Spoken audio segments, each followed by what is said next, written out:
जो सबसे पहला क्वेश्चन है दोस्तों मोस्ट इंपॉर्टेंट है, आपको बता दूं मैंने, प्रकाश तरंगे हैं। आपको बताना है जो प्रकाश तरंगे हैं वह कैसी तरंगे हैं। इसके राइट आंसर की बात करें दोस्तों, इसका राइट आंसर हो जाएगा ऑप्शन नंबर सी यानी विद्युत चुंबकीय तरंगे।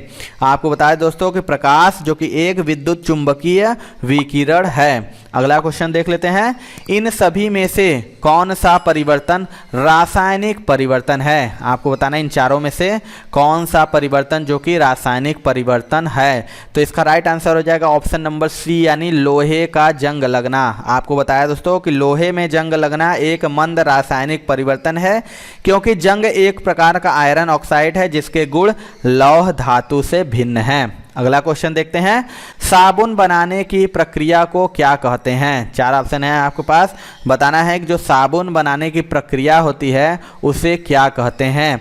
इसका राइट आंसर हो जाएगा दोस्तों ऑप्शन नंबर ए यानी साबुनीकरण। आपको बता दें दोस्तों कि साबुन बनाने की प्रक्रिया को साबुनीकरण कहते हैं, और सरल शब्दों में साबुनीकरण एक ऐसी रासायनिक प्रक्रिया है जिसमें एक अम्ल तथा एक क्षार के मध्य अभिक्रिया से एक लवण का निर्माण होता है। अगला क्वेश्चन देखते हैं, कोई भी पदार्थ जो स्वयं को परिवर्तित किए बिना रासायनिक अभिक्रिया की दर को प्रभावित करने में समर्थ हो उसे कहा जाता है। मोस्ट इंपॉर्टेंट है, आपको बताना है कि इसका राइट आंसर क्या हो जाएगा। इसका जो राइट आंसर हो जाएगा दोस्तों ऑप्शन नंबर बी यानी उत्प्रेरक। आपको बता दें कि वह पदार्थ जो स्वयं को परिवर्तित किए बिना रासायनिक अभिक्रिया की दर को प्रभावित करने में समर्थ हो उसे उत्प्रेरक कहा जाता है, और रासायनिक अभिक्रिया के फलस्वरूप उत्प्रेरक का क्षय नहीं होता है। अगला क्वेश्चन देखते हैं दोस्तों, एक जेट इंजन में वायु ईंधन अनुपात का क्रम है। आपको बताना है कि जेट इंजन में जो वायु ईंधन का अनुपात कितना होता है। इसका राइट आंसर हो जाएगा ऑप्शन नंबर बी यानी 15:1। आपको बता दें कि जेट इंजन में जो वायु का ईंधन में 15:1 का अनुपात होता है, और इंजन में आने वाली लगभग 20% वायु का प्रयोग दहन प्रक्रिया में तथा शेष वायु का प्रयोग इंजन के कूलिंग के लिए होता है। आगे देख लेते हैं दोस्तों, एरोसोल है। आपको बताना है जो एरोसोल होता है वह क्या है। तो इसका राइट आंसर हो जाएगा दोस्तों ऑप्शन नंबर सी यानी द्रव या ठोस का गैस में विलयन।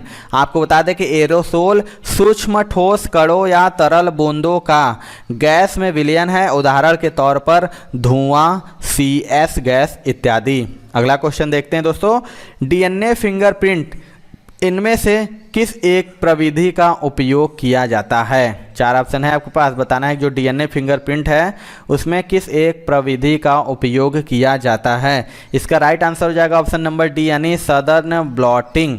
आपको बताया दोस्तों कि DNA फिंगरप्रिंट विश्लेषण सदर्न ब्लॉटिंग तकनीकी पर आधारित है, और इस तकनीकी का आविष्कार एडवर्ड सदर्न ने किया था। अगला क्वेश्चन देखते हैं दोस्तों, निम्न में से रासायनिक क्रिया नहीं है। आपको बताना है कि इनमें से कौन रासायनिक क्रिया नहीं है। इसका राइट आंसर हो जाएगा ऑप्शन नंबर सी यानी पानी का वाष्प में बदलना।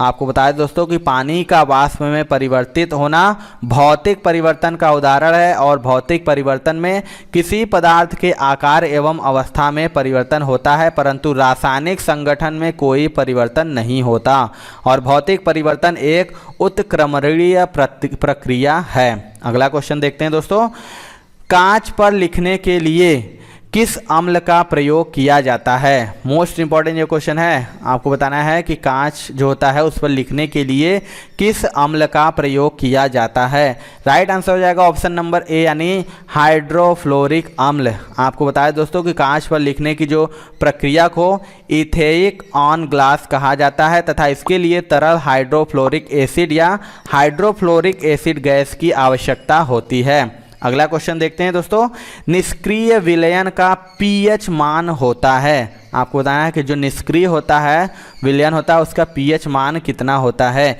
इसका राइट आंसर हो जाएगा ऑप्शन नंबर बी यानी 7। आपको बता दें दोस्तों कि pH पैमाने द्वारा किसी तरल की अम्लता एवं क्षारकता की माप की जाती है, और 7 से कम pH मान वाले विलयन अम्लीय होते हैं, और 7 से अधिक pH मान वाले विलयन क्षारीय होते हैं, और निष्क्रिय विलयन का जो pH मान होता है वो 7 होता है। जल, जबकि शुद्ध जल का जो पीएच मान भी 7 ही है। अगला क्वेश्चन देख लेते हैं दोस्तों, यदि आप SSC and railway examination preparation कर रहे हैं तो अनअकैडमी दोस्तों लेके आ गई है गवर्नमेंट एग्जाम स्कॉलरशिप टेस्ट 2.0। देखिए ये मार्च 26 2022 को होने वाला है, जिसमें आपको बहुत सारे अवार्ड भी मिलेंगे, स्कॉलरशिप और एकदम एग्जाम ओरिएंटेड टेस्ट मिलेगा। जैसे एग्जाम में क्वेश्चन पूछे जाते हैं उसी हिसाब के दोस्तों यहाँ पे आपको क्वेश्चन सेट किए गए हैं, आप एग्जामिनेशन को दे सकते हैं। इसकी टाइमिंग देखिए 26 तारीख को है। अगर आप बैंक एग्जाम के देना चाहते हैं तो 10 बजे है और एसएससी के लिए 2 बजे, और रेलवे एग्जाम से तैयारी कर रहे हैं तो एकदम एग्जाम पैटर्न पे आधारित सभी प्रश्नों को 5 बजे टेस्ट के माध्यम से दे सकते हैं। इसके अलावा दोस्तों अगर आपकी रैंक 1 आती है तो आपको लैपटॉप मिलेगा, अगर 2 से 6 में आती है तो स्मार्टफोन, 7 से 16 में आती है तो वायरलेस ईयरफोन, और 300 विनर्स जो होंगे उनको 1000 का अमेजन गिफ्ट वाउचर और 400 विनर को अनअकैडमी स्कॉलरशिप मिलने वाला है। तो बहुत ही मजेदार है। अगर आप प्रिपरेशन में लगे हुए हैं तो आप फटाफट इस टेस्ट को दीजिए, फटाफट कर लीजिए एनरोल। वीडियो के नीचे डिस्क्रिप्शन बॉक्स में आपको सबसे पहला लिंक मिल जाएगा, उस लिंक पे क्लिक करके अपने को एनरोल कर लीजिए। और ये एकदम फ्री में एनरोलमेंट है, ऐसा कुछ भी नहीं, इसका कोई पैसा वैसा नहीं है। तो फटाफट एनरोल कर लीजिए, link in the description box. Sulphuric acid के साथ मिश्रित होने पर लिटमस विलयन का रंग कैसा बनेगा? मोस्ट इंपॉर्टेंट है, आपको बताएं जो सल्फ्यूरिक एसिड होता है उसके साथ मिश्रित होने पर लिटमस विलयन का रंग कैसा बनेगा? इसका राइट आंसर हो जाएगा ऑप्शन नंबर सी, यानी लाल बनेगा।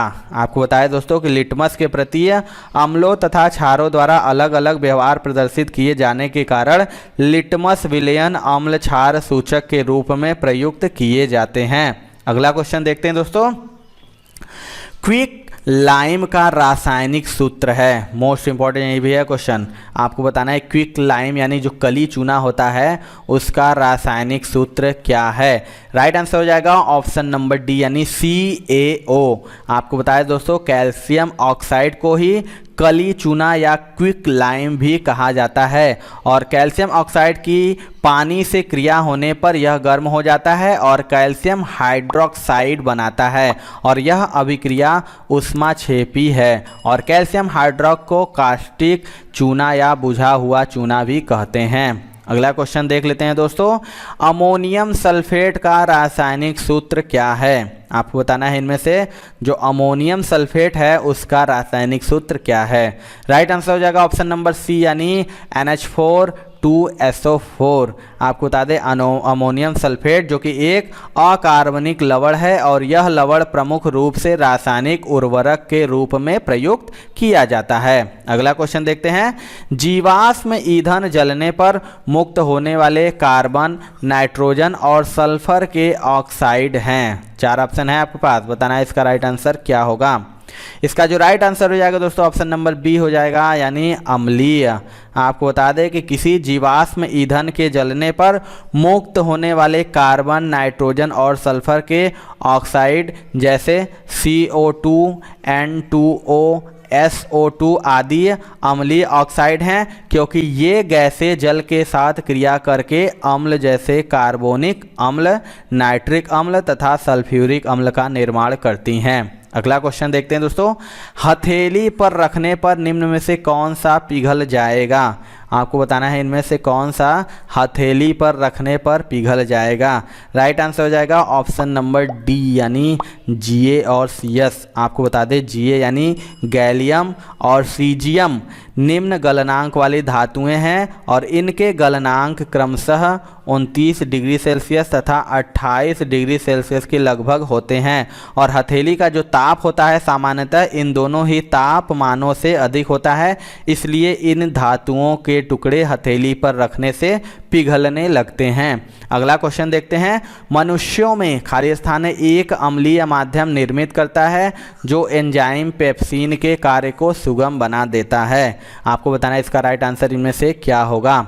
तो इसका राइट आंसर हो जाएगा दोस्तों ऑप्शन नंबर बी, यानी हाइड्रोक्लोरिक अम्ल। आपको बता दें कि मनुष्यों में आमाशय में भोजन के पाचन के दौरान हाइड्रोक्लोरिक अम्ल का स्त्राव होता है, और यह अम्लीय माध्यम प्रदान करके आमाशय में पाए जाने वाले प्रमुख पाचक एंजाइम पेप्सिन के कार्य को सुगम बनाता है। अगला क्वेश्चन देखते हैं दोस्तों, कौन सी अधातु तरल अवस्था में होती है? 4 ऑप्शन है आपके पास, बताना है इनमें से कौन सी अधातु है जो तरल अवस्था में होती है। इसका राइट आंसर हो जाएगा ऑप्शन नंबर ए यानी ब्रोमीन। आपको बता दें कि सामान्यतः ताप पर पारा तथा ब्रोमीन तरल अवस्था में रहते हैं, लेकिन पारा धातु है, इस प्रकार अधातुओं से ब्रोमीन, फास्फोरस तथा हाइड्रोजन में से केवल ब्रोमीन ही सामान्य ताप पर द्रव अवस्था में रहती है। अगला क्वेश्चन देखते हैं दोस्तों, धावन सोडा का रासायनिक सूत्र क्या है?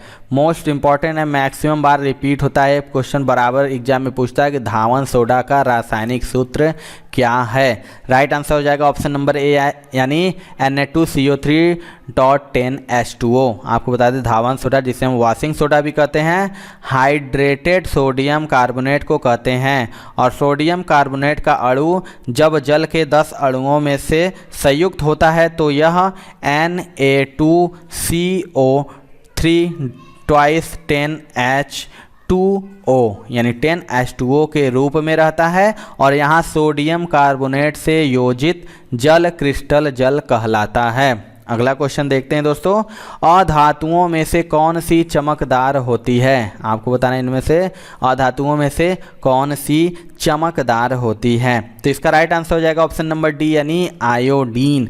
आयोडीन की बात करें दोस्तों तो आयोडीन एक ठोस अधातु है, गर्म करने पर इसका ऊर्ध्वपातन हो जाता है और अधातु होने के बावजूद इसमें धात्विक चमक पाई जाती है।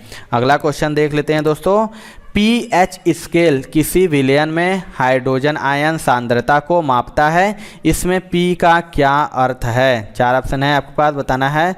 जो pH स्केल होता है वो किसी विलयन में हाइड्रोजन आयन सांद्रता को मापता है, इसमें P का जो क्या अर्थ है? इसका राइट आंसर हो जाएगा दोस्तों ऑप्शन नंबर डी यानी पोटेंज। आपको बता दें कि pH किसी विलयन की अम्लता या क्षारकता की माप है, यह किसी विलयन में हाइड्रोजन आयन की सांद्रता को मापता है। और इसकी अवधारणा की बात करें तो 1909 में कार्लसबर्ग लैब के रसायन शास्त्री सोरेन पेडर लॉरिट सारेंसन ने प्रस्तुत किया था। अगला क्वेश्चन देख लेते हैं दोस्तों, सोडियम कार्बोनेट का रासायनिक सूत्र है। आपको बताना है जो सोडियम कार्बोनेट होता है उसका रासायनिक सूत्र क्या है। तो राइट आंसर हो जाएगा ऑप्शन नंबर ए यानी Na2CO3। सोडियम कार्बोनेट को हम धावन सोडा भी कहते हैं और इसका रासायनिक सूत्र Na2CO3 होता है। और धावन सोडा का रासायनिक सूत्र क्या होता है दोस्तों? तो यह होता है Na2CO3.10H2O। अगला क्वेश्चन देख लेते हैं दोस्तों, जब कैल्शियम ऑक्साइड पानी के साथ अभिक्रिया करता है तो किसका निर्माण उत्पाद के रूप में होता है? आपको बताना है जो कि जब कैल्शियम डाइऑक्साइड पानी के साथ अभिक्रिया करता है तो किसका निर्माण उत्पाद के रूप में होता है। इसका जो राइट आंसर हो जाएगा दोस्तों ऑप्शन नंबर बी हो जाएगा यानी कॉस्टिक चूना। आपको बता दें कि जब कैल्शियम ऑक्साइड पानी के साथ अभिक्रिया करता है तो तीव्र ऊष्माक्षेपी अभिक्रिया होती है और कैल्शियम हाइड्रोक्साइड बनता है। इस अभिक्रिया को रासायनिक समीकरण द्वारा भी व्यक्त कर सकते हैं। अगला क्वेश्चन देख लेते हैं दोस्तों, बेकिंग पाउडर खाली स्थान है तथा खाली स्थान है का मिश्रण है, यानी आपको बताना है जो बेकिंग पाउडर है वह इनमें से किसका मिश्रण होता है। इसका राइट आंसर हो जाएगा दोस्तों ऑप्शन नंबर बी यानी सोडियम हाइड्रोजन कार्बोनेट तथा टार्टरिक अम्ल।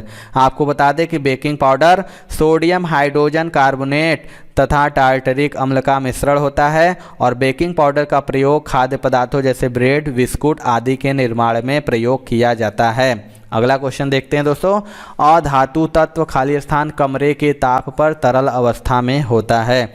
आपको बताना है इनमें से कौन सा अधातु तत्व है जो कमरे के ताप पर तरल अवस्था में होता है। तो इसका राइट आंसर हो जाएगा ऑप्शन नंबर ए यानी ब्रोमीन। आपको बता दें कि ब्रोमीन ही एकमात्र ऐसा अधातु तत्व है जो कमरे के ताप पर तरल अवस्था में पाया जाता है और पारा भी कमरे के ताप पर तरल अवस्था में पाया जाता है, लेकिन पारा एक धातु है। अगला क्वेश्चन देख लेते हैं दोस्तों, एक कार्बनिक यौगिक में एंजाइमों की क्रिया द्वारा होने वाला एक धीमा रासायनिक परिवर्तन जो छोटे अणु उत्पन्न करता है इनमें से क्या कहलाता है। आपको बताएं इसका राइट आंसर क्या हो जाएगा। इसका राइट आंसर हो जाएगा दोस्तों ऑप्शन नंबर ए यानी किण्वन। आपको बता दें कि किण्वन एक चयापचय प्रक्रिया है जिसमें एंजाइमों की क्रिया से कार्बनिक पदार्थों में रासायनिक परिवर्तन होता है तथा इसके फलस्वरूप कार्बनिक पदार्थ अथवा कार्बनिक यौगिक अन्य छोटे छोटे अणुओं में विभक्त हो जाता है, जैसे ईस्ट द्वारा चीनी का एल्कोहल में परिवर्तन होना। इसी प्रकार की एक किण्वन प्रक्रिया है। तो ये थी दोस्तों आज की वीडियो। आपको वीडियो कैसा लगा कमेंट सेक्शन में जरूर बताइएगा। वीडियो पसंद आया दोस्तों तो एक लाइक जरूर कर दीजिएगा। हमारे चैनल पर नए हैं तो चैनल को जरूर सब्सक्राइब करके बेल आइकन दबा लीजिएगा। तो मिलते हैं दोस्तों अपने अगले वीडियो में, तब तक के लिए जय हिंद जय भारत।